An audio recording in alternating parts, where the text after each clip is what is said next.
we'll hold it. We'll just pass it. It's easier, I think. Hello? Welcome, everybody. Welcome, everybody, to the fourth. I think it's the fourth. Yeah, the fourth TILLI. Great to see everybody. We got a few short announcements. Hello, everybody. And here is Natalie from the Curriculum Committee. Right. So now we're right in the middle of this semester, and I hope you're all enjoying it. I mean, we've had a broad bunch. I am still collecting proposals for the spring.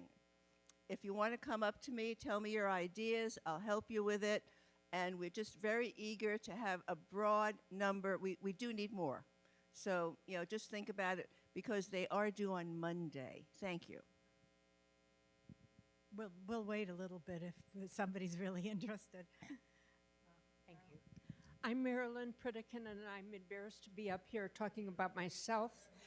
You can, Hold it close to yourself. hold it closely. All right.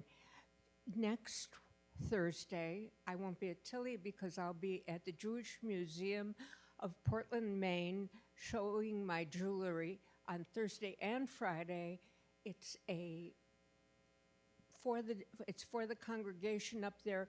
There'll be 3 jewelry artists next to my mouth. Okay, next Thursday at the Jewish Museum of Portland, there's 3 jewelry artists showing our work, and thanks a lot. Okay, next, Drew. Hi, TILLI. You're looking good. I want to tell you about the Greater Boston Interfaith Organization, which is something that Temple Israel belongs to. I know some of you founded this, some of you know a lot about it. But for those of you who don't, it's an organization that comes together, listens to our people, and decides where to put our energies for social justice, for the common good, to make things better. How many of you think things could be better at this moment? Yes. Well, we are just beginning a listening campaign, and everyone who is a member of Temple Israel or Temple Israel adjacent is welcome to take part in this listening campaign. What we do is we're going to come at 10 o'clock next Thursday morning before the first class starts, so you have to get up a little earlier. We will have coffee and tea, and we'll sit in small groups and have facilitated conversations about what is on our minds. This is not to solve anything, but it is to listen and to hear where we need to put our energies together. So would love to have as many of you as come. They will be facilitated. We will take notes, so we will be able to form what we will do going forward from there. Can I just have a quick show of hands of how many of you think you will be interested in doing that? Excellent.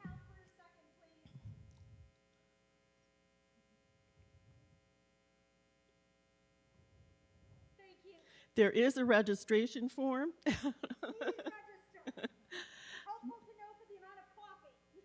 Right. You don't want to be the one without the coffee cup. That would be bad. So you can register on the TILLI website. That would be really helpful. But if you forget to register, still come. We want to hear from you. Thanks. TILLI website is tilli.org. And now here, Bob. I'm very happy to introduce our speaker today, Leah Rosovsky. She's been the director of the Boston Atheneaum since 2020. Came to that position after many years in higher ed administration, both at Harvard and at Tufts. She's also served in leadership capacities here at the Temple, also at the Jewish Women's Archive. She's on the board of the Nichols House Museum and chairs the advisory board of the Lahore University of Management Sciences in Lahore, Pakistan. Leah, welcome.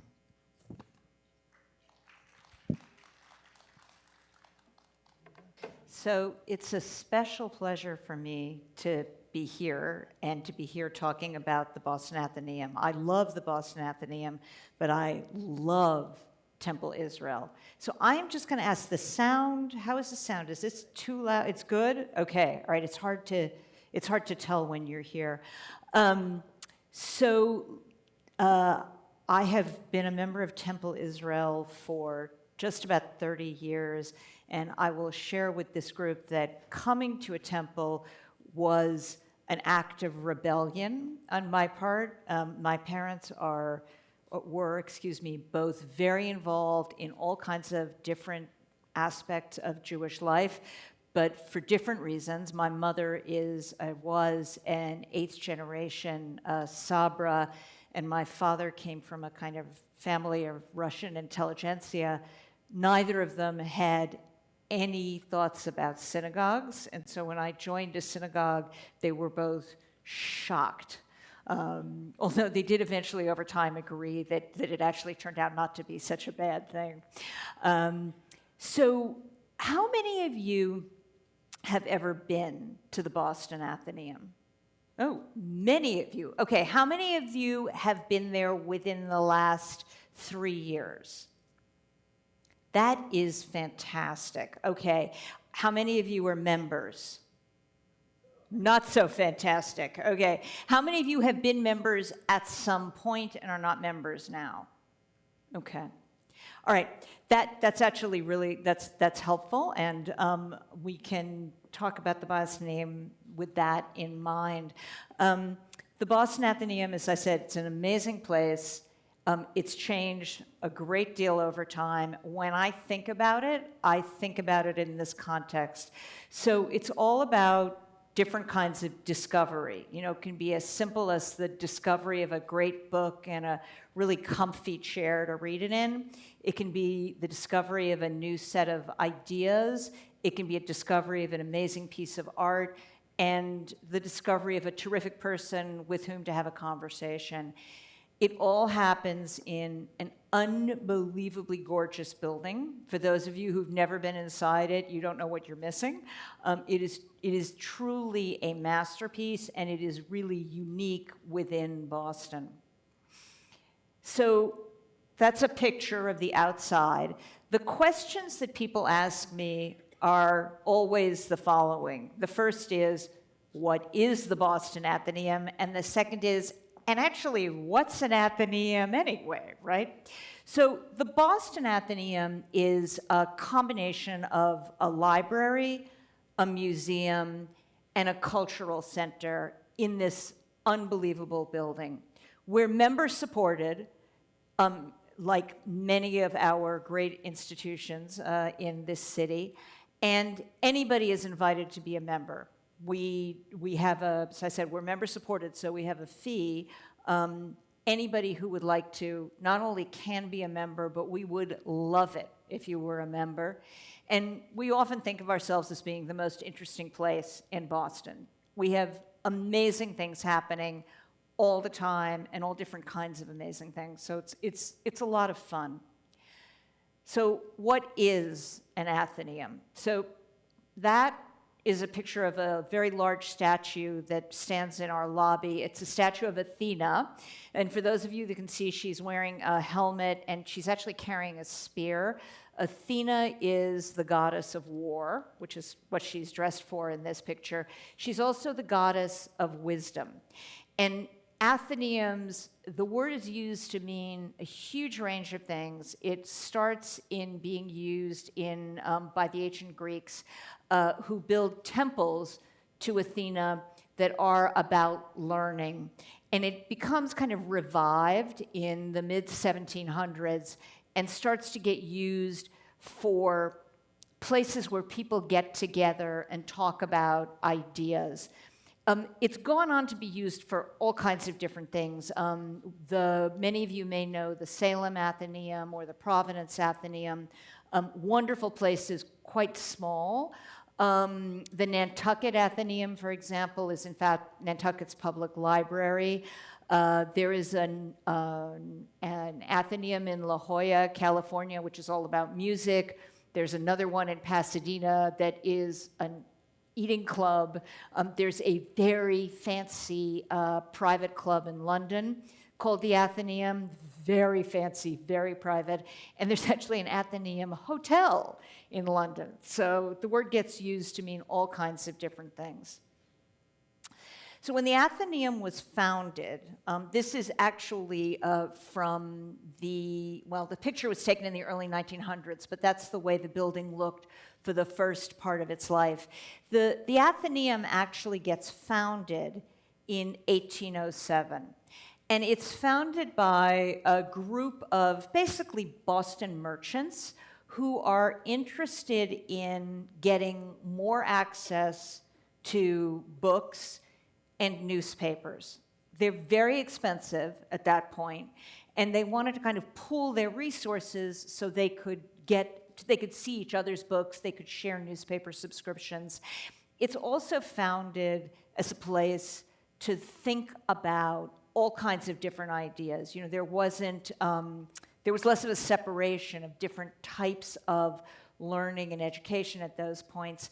And in fact, it's described by one of the founders as saying, the Atheneum will be a font of learning for all who care to come to drink. So this very broad idea of knowledge in lots of different forms. And it really proves to be very attractive to many people. At that point in Massachusetts and in the United States in general, but particularly in Massachusetts, there wasn't a structure for what we would now call a nonprofit. So the Atheneum is founded, actually as are a number of quite old Massachusetts institutions, as a corporation. There was no distinction between what we would think of now as for-profit and not-for-profit. There are shares issued, and those shares for many years were actually bought and sold on the Boston stock market. So not uncommon way of founding what we would now think of as a not-for-profit. I'm including this because the Atheneum did many things in its early days, and as it goes on, it also becomes the place where you go to see art in the city of Boston. So this drawing, it's a woodcut, is from the 1850s, and it shows the gallery, which was on the third floor of the building, set up for an art show, and people then discussing what they saw. In the first art shows that took place in the current building, it's actually amazing some of the kinds of things that were shown. One of the ones that I'm always struck by is, the picture by Copley of Watson and the shark, that very dramatic scene that's now at the MFA. It was shown for the first time publicly in Boston at the Atheneum in this period. So the Jewish community in the Boston Atheneum, I couldn't resist, right? So people I think have a vision of the Atheneum as being this very thank you, Brahmin. I was looking for what the nicest way to put this was, Brahmin place.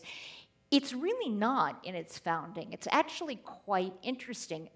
Judah Hayes and Abraham Turo are among the very earliest shareholders in the Boston Atheneum. They were merchants, they were active in their community, they were there.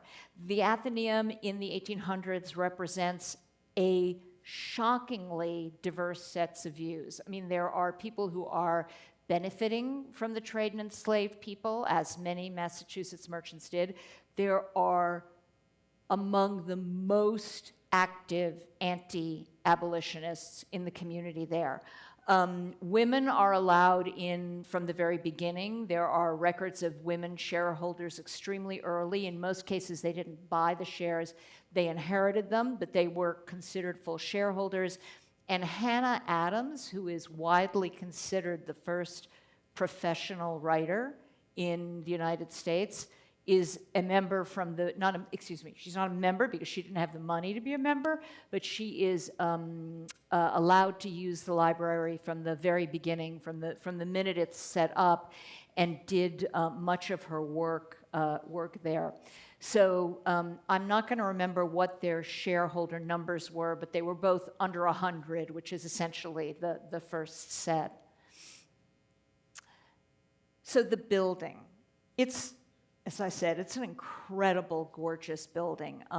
The building that we are in now dates from 1849, and it is built by an architect named Edward Cabot. It's actually his first major commission, which is a little terrifying, but it is, and it consists, as you can see in this, of double height floors in this sort of very traditional for the period library design, where you have one floor and then the second story of it has books all around it.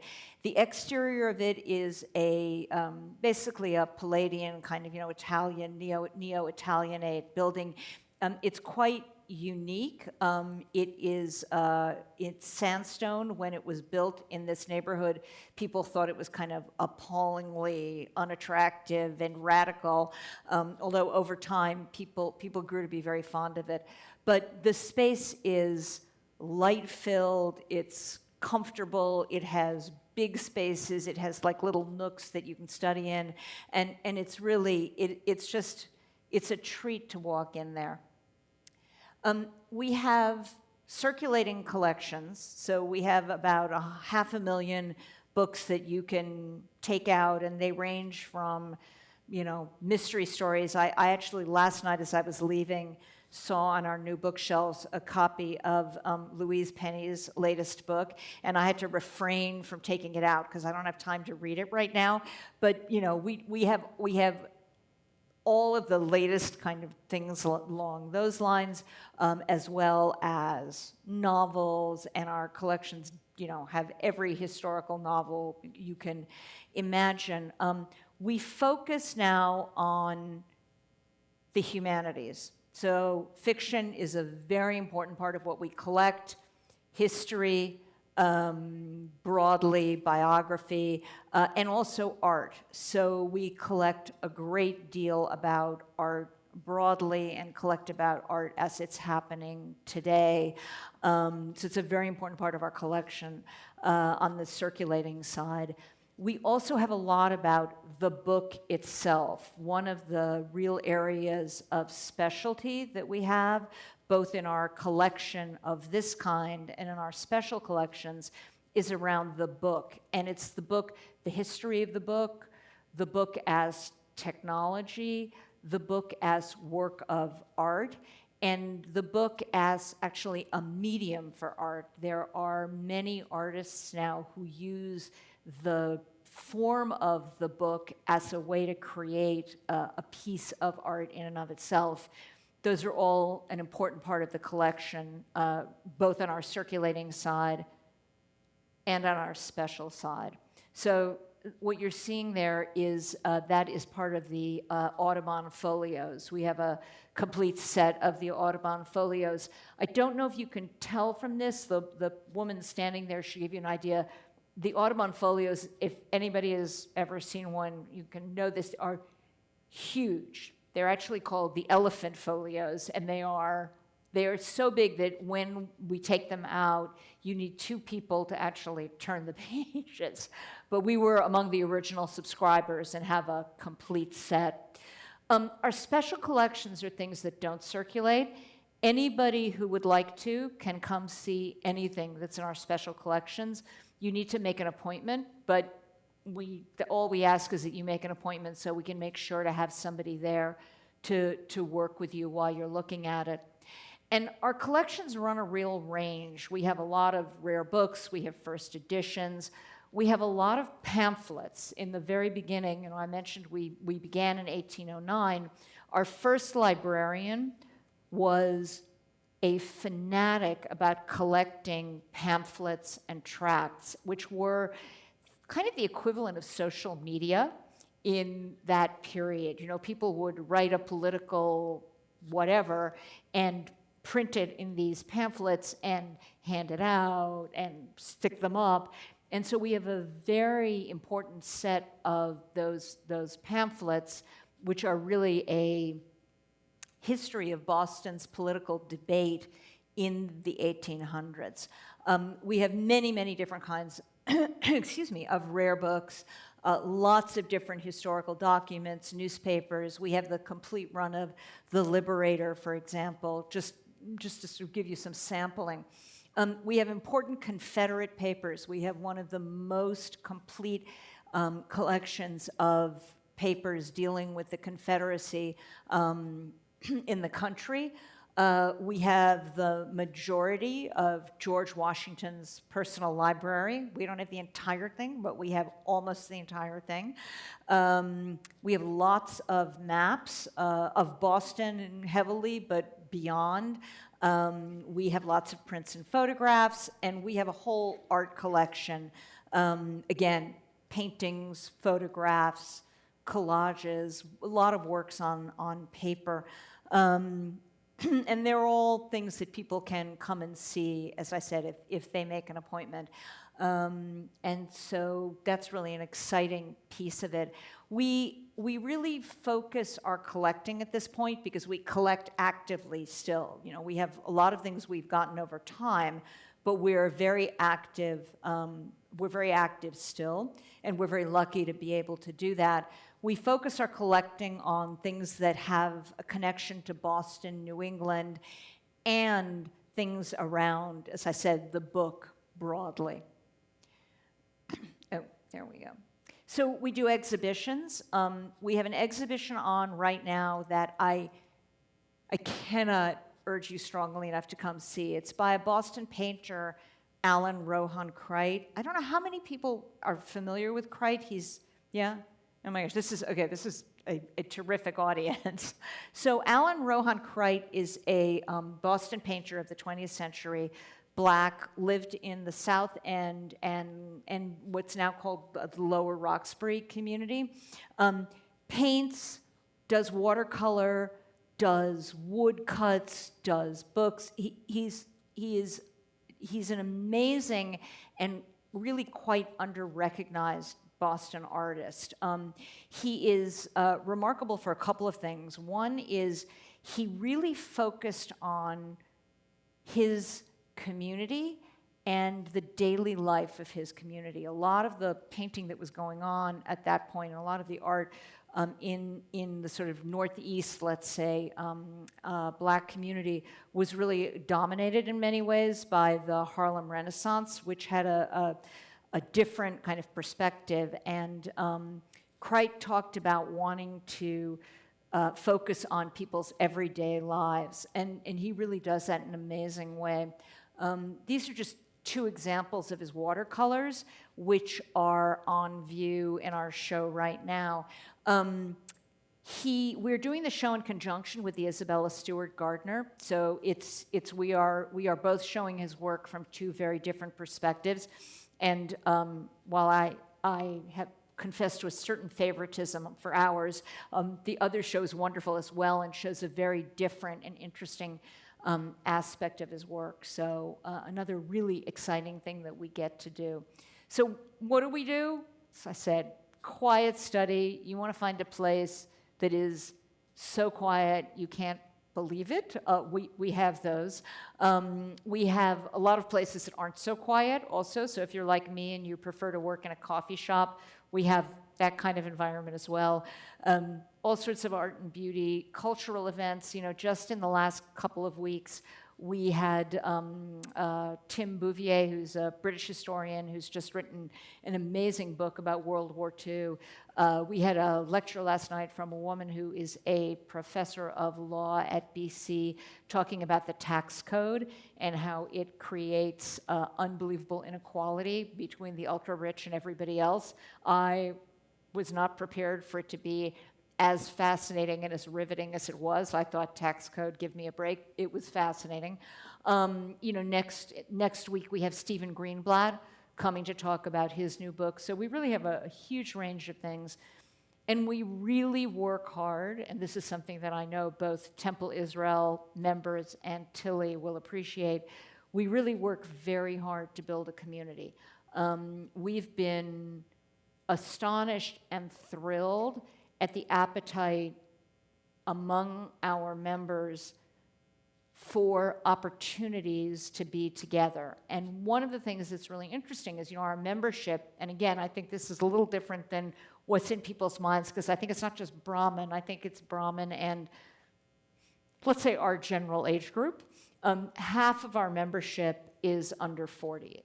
So when we do our events, we have people across age spectrums, across every kind of demographic you can imagine, and people are in conversation with each other. And that's really one of the things that we work hard at, and that we think is one of the reasons why people like to be there. So where are we going? Our goal is to really expand our presence in the city. I feel very strongly that the Atheneum both deserves that and at the same time has the obligation to the city to have a different kind of presence. We are lucky enough to be a part of this community, and we really want to make sure that people know that and have the ability to take advantage of the many things that we can offer. We are very focused on being welcoming and accessible, having spent many years as an institution basically saying, just don't pay any attention, you wouldn't like it in here. I feel like we have a particular obligation to tell people, actually, you would love it, and we would really love it if you would come visit. We do really focus on Boston stories. We talked about Crite, but in the last year, we've had an exhibition on wildflowers of New England. We did an exhibition on the Great Boston Fire of 1872. We had a really wonderful exhibition on the Black Boston abolitionist community. So Boston really runs through a thread of much of what we do. And then we want to keep fostering a community for people who like to read and like to think, and like to be able to be in conversation without yelling at each other, which I have come to believe is more and more important every day. So with that said, do we want to open things up to questions, thoughts, comments? Sure. Oh, just wait for 1 second for the mic. Hi, this is just a specific detail of what you mentioned, but you said you have a large collection of Confederate information. How did you come by that, or why? Yeah, so it's actually a really interesting story. So after the war was over, one of the librarians, the head librarian at the time, said to two young men who were in the community, here is what at the time was a fair amount of money. You should go to the South and buy anything you can, because he understood correctly that in that moment of chaos, things were going to get destroyed. And they bought, government documents. We have a Confederate currency. I mean, all sorts of things that were in fact destroyed after that. So a very foresighted librarian and a really terrific example, I think, of what librarians and research libraries can do, which is preserve things that at that moment people are often like, please. And it turns out it's incredibly important. I have found things from Temple Israel in our archives. I've found mimeographed, often around the civil rights movement. So we have a mimeographed program of Martin Luther King coming to speak here.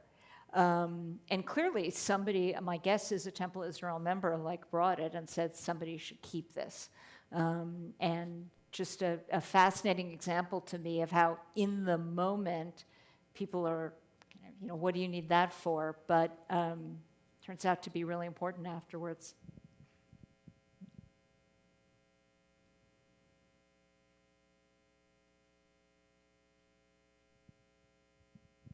I'm just curious if people contact you from time to time about their own personal collections, which they think are special, and there have been some instances where their materials you did decide to get their materials and add to the collection. Yeah, so like most collecting institutions, our biggest problem is space. That's like, that is everybody's problem. So we collect in particular areas. We do take material from people, but within a kind of set of areas. We often can help people think about where things could go. And there are wonderful other institutions that collect in the city as well.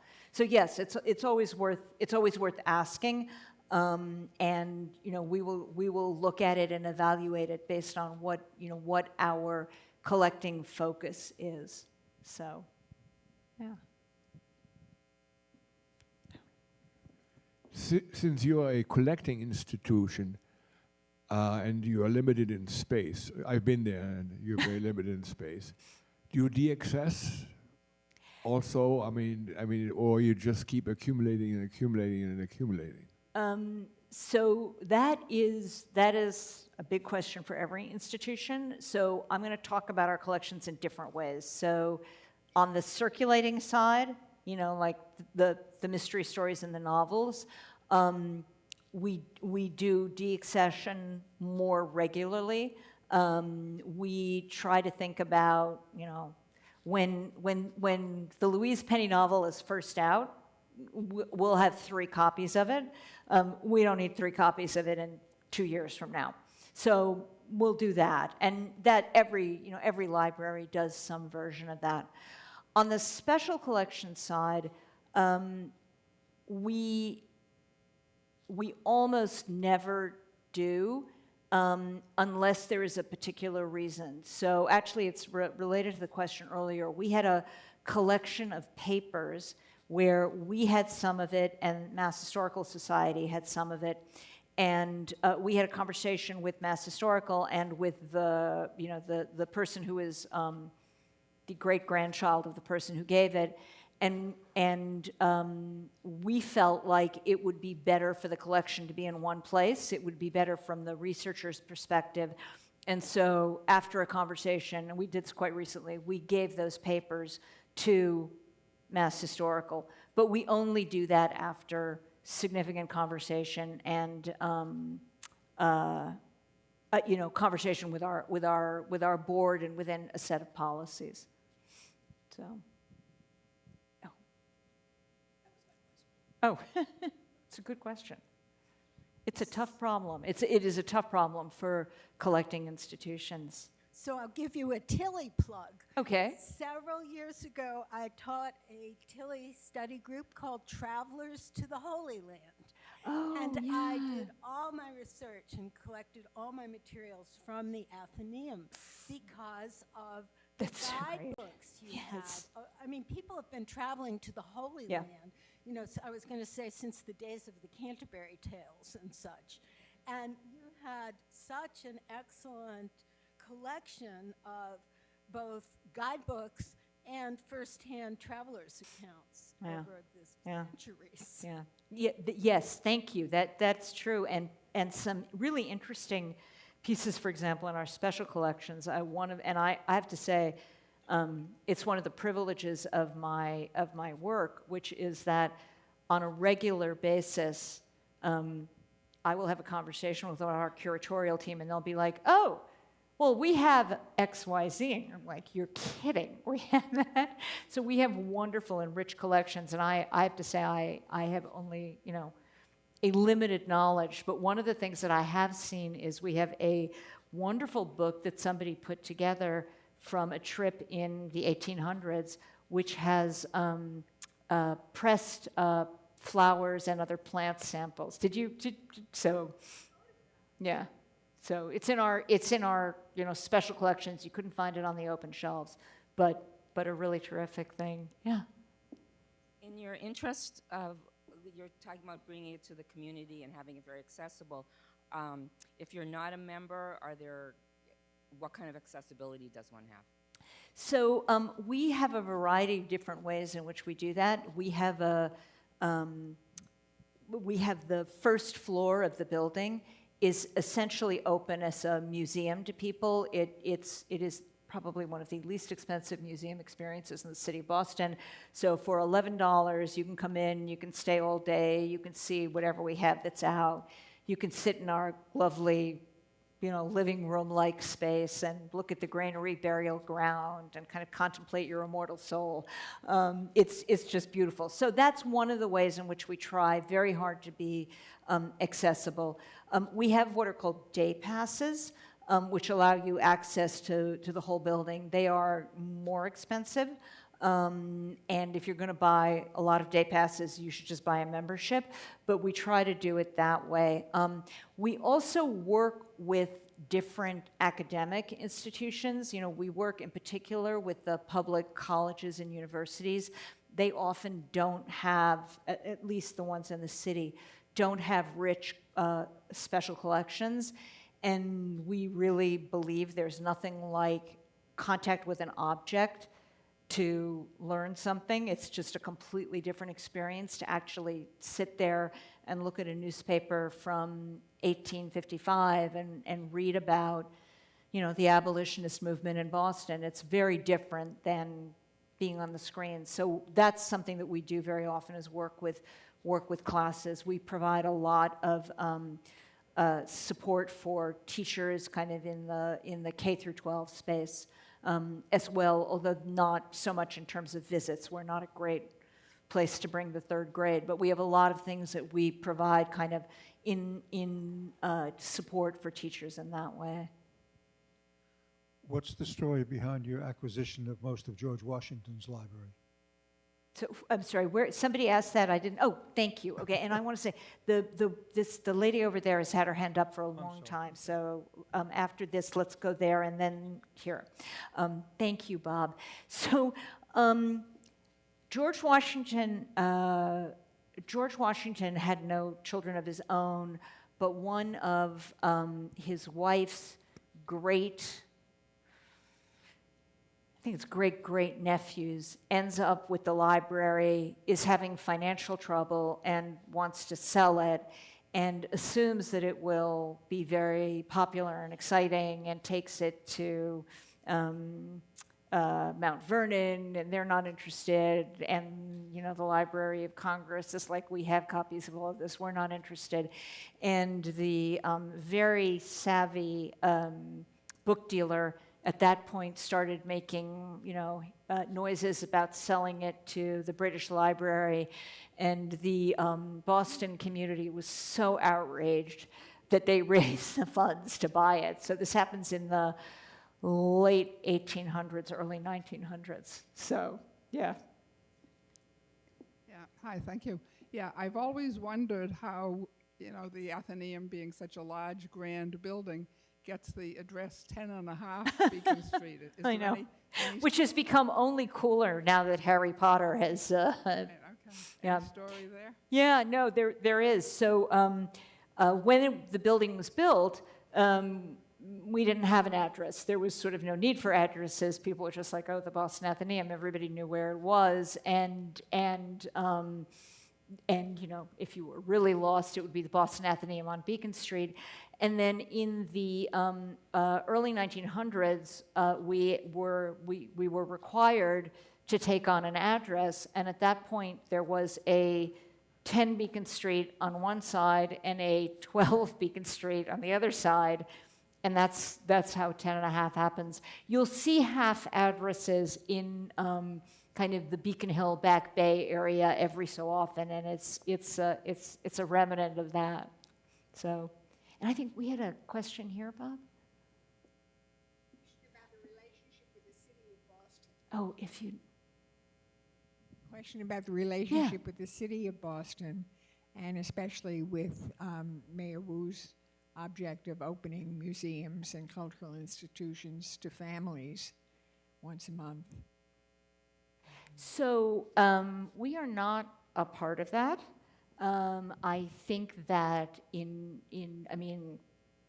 love the city of Boston. We have a good relationship with them.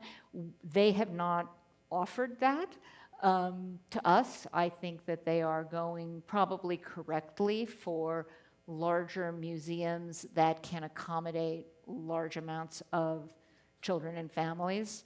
And so my guess is that unless they have a lot more funding to pay for this, we probably won't get onto that list for a while. We do something every year in September, Community Day, that we publicize far and wide, largely through social media. So I don't know how many people here use Instagram, but you would probably be in our Instagram choices. So we do something called Community Day, where we throw the building open all day. And last year, well, not last year, just a couple of months ago in September, we had over the course of a day 3,000 people come into the building.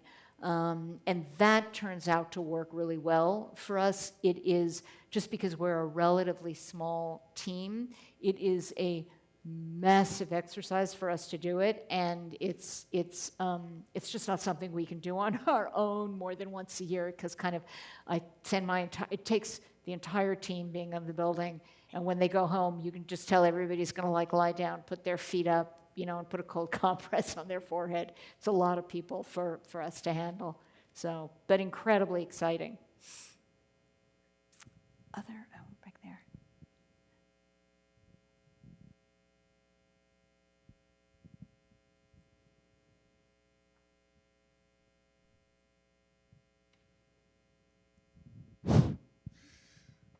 I remember hearing in Bob McCorkle's introduction of you that you have some sort of a relationship in Lahore, Pakistan. I do. And since it's one of my favorite cities, having lived Oh. there, I'm quite curious as to what that relationship is that the Atheneaum has with Lahore. So it is not the Atheneum, it's me. It's you. It's Okay. me. It preceded the Atheneum. So before I worked at the Atheneum, I worked as an administrator, an academic administrator, and I worked for many years at Harvard, many years at Tufts, and before that at Harvard earlier. And I have been lucky enough to get to know a number of people working and trying to build a university in Lahore. For those of you who have not been lucky enough to visit Lahore, which is in Pakistan, it's an incredible city, and it is really a tragedy of that region of the world that they are not a major tourist destination. I mean, they're not for good reasons, but it really, it is one of the things that I hope one day they will be able to achieve. And while it's a complicated democracy, it is a democracy, certainly in the way we use the term now, and it is the largest, I believe, the largest Muslim democracy. Maybe Indonesia is larger, but it is a large Muslim democracy, and much more diverse than I think one often thinks of that implying. It's a much more complicated place in society. So I got to know the people at LUMS, as it's called, and LUMS is a university, and it is a university in a kind of tradition that we would recognize. It is an amazing school built by part of the Pakistani community that really feels very strongly about education, and it's an amazing and a fascinating place. So. Agreed. Yeah. Hi, I just wanted to, while you were finishing talking, we looked and said, oh, let's go. But if we go, is there a self-guided tour? I mean, what would happen if we showed up at the door and bought tickets to go in? Oh, well, a lot of things would happen. So first of all, my staff would be, I believe, very welcoming, very happy to see you, would ask you kind of what you were looking for in your experience. And we have, as I said, we have basically a museum experience in this very unusual and beautiful setting. So you would walk through different rooms and see different things and read labels. you might find yourself sitting in, I did not bring a picture of my favorite first floor spot, but we do have this great little place with a couple of like really comfy armchairs looking out over the granary burial ground. So you could, you know, sit there and contemplate. We have gallery shows most of the time, not 100% of the time, so hopefully you would be able to come and see a show in the gallery. And that would be your first floor experience. Well, it's not my phone. I don't know how many of you have ever downloaded the Bloomberg app. There's an app on your phone called Bloomberg Connects. So we are on Bloomberg Connects. It is an unbelievable, I mean, forget the Atheneum, it's just a great app to have anywhere you go. I have fallen totally in love with it. But that will also show you a little bit about what you might see, and it is a guide that you take it around with you while you walk, and it will also it has our curators on it talking about different pieces of art, different shows. It's a great app actually for any museum that you're interested in. So. Oh. So I think we have a question over there. This is Bob. You're getting a lot of steps in here. I need them. Oh.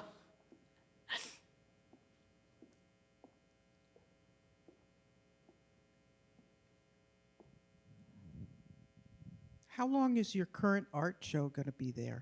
It will be there through the end of January. There are a lot of watercolors and works on paper, and you cannot leave those out past about 16 weeks. The light exposure starts to do them damage much after that. So you should come see it, because once we take the watercolors down, we won't be able to put them out for probably 5 years. Okay. Yeah. Thank you very much. Thank you so much. Okay, Leah. thank you. I know all of you have to go to classes. Thank you so much.